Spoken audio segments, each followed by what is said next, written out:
We're now transitioning from this topic of science to the topic of art and beauty.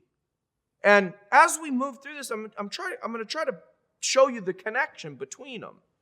But one of the major connections that Kuyper is trying to show is that both are actually due to common grace, not saving grace.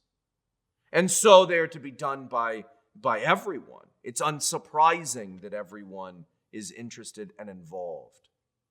Now, religion and art have been intertwined since the beginning of each. If any of you know the history of religion, the history of art, you know that they've been related to one another since the beginning.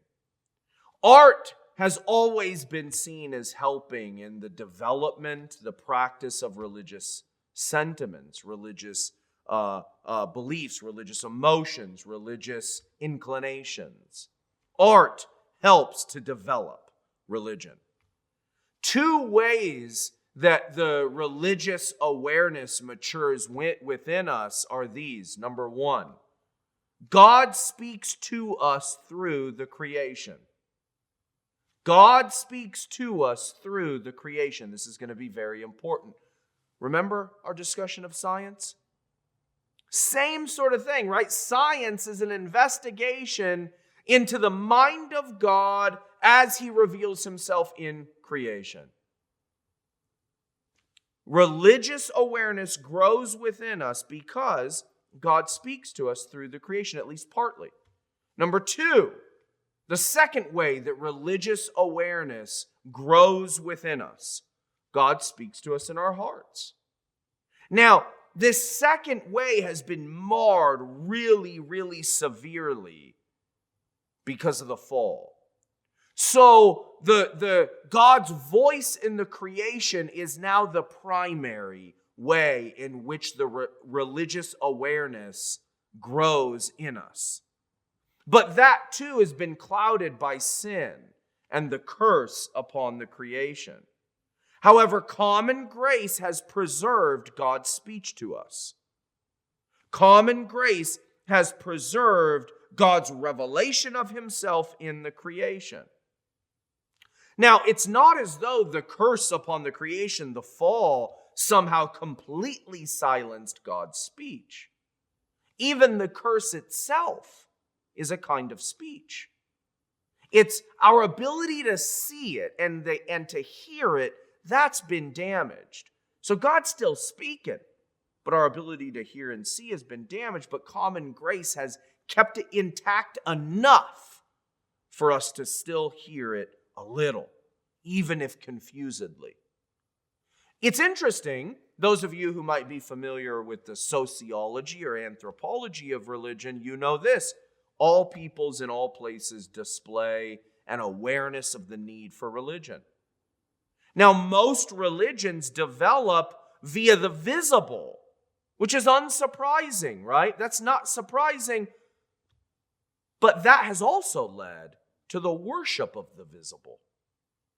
So the tight connection between religious awareness, the creation, the visible, the observable, unsurprisingly develops in worship of the visible.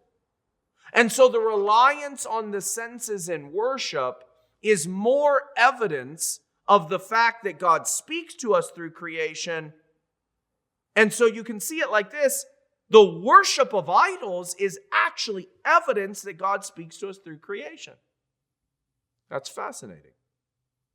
All of this reliance upon the visible and the tangible, this led to various forms of competition, and this led to the various religions and development of different temples, more and more elaborate temples. In fact, competition between nations and peoples to erect, to build more and more beautiful temples. Worship can get reduced to the visible. But true worship grasps that the visible and tangible, what we see, what we can touch, the observable, points to the invisible and the intangible. True worship grasps that the visible, the tangible, the observable is symbolic. Now, symbols take two different areas, two different spheres of life, and connect them. A symbol states that there is an invisible spiritual realm, a religious symbol. A symbol declares that there's a connection between the visible and the invisible. A symbol states that the visible can serve as a sign of the invisible, of the spiritual realm. Idol worship ignores the symbolic, and it turns the symbols into the reality to be worshiped. Isn't that fascinating? We've seen all of this before. Our failure to grasp that sex is a sign and symbol of a spiritual reality results in mere animal intercourse. It removes the human by removing the spiritual part of the human. Our failure to grasp the symbolic nature of the creation is idolatry. Think about it along the lines of the story in the Bible. The temple that the Israelites erected, that was always a symbol. Baptism and communion, these are symbols, signs that represent spiritual realities. But now, given the New Testament, given the coming of Christ, there's a difference. The spiritual has come into the foreground. The spiritual has entered in to the visible. So worship can now proceed independently of the symbolic. We now worship, as Jesus says, in spirit and in truth. Why? Because the one to whom the symbols pointed has come. The temple is a symbol that pointed to Jesus. So religion turns inward. We get subjectivity again. Art is now in service to worship. It's not symbolic of the spiritual anymore in the New Testament age. The reintroduction of the symbolic into the church is always going to threaten to take over the spiritual aspect because it makes the sensuous more dominant. It ends up inverting the order of reality, is the idea. We don't need the symbol when we have the reality, and we have the reality in Jesus. So art's going to have to play a different role in the religious sphere. Now, so as the Christian religion grows and develops, we have less and less need of that sensuous form of worship. Right? We see more and more the spiritual beauty. So is art to be condemned by those who are more spiritually developed and mature? The answer would be yes, Kuyper argues, only if art was only relevant to church life.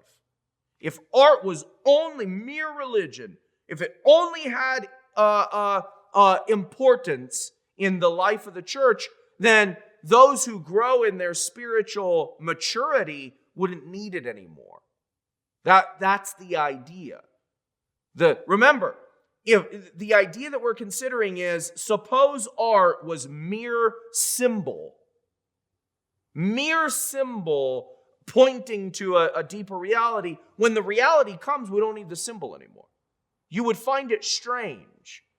You would find it strange if I had a picture of my wife right here and my wife right here, and I spent all my time talking to the picture, kissing the picture, hugging the picture. You'd think I'm crazy.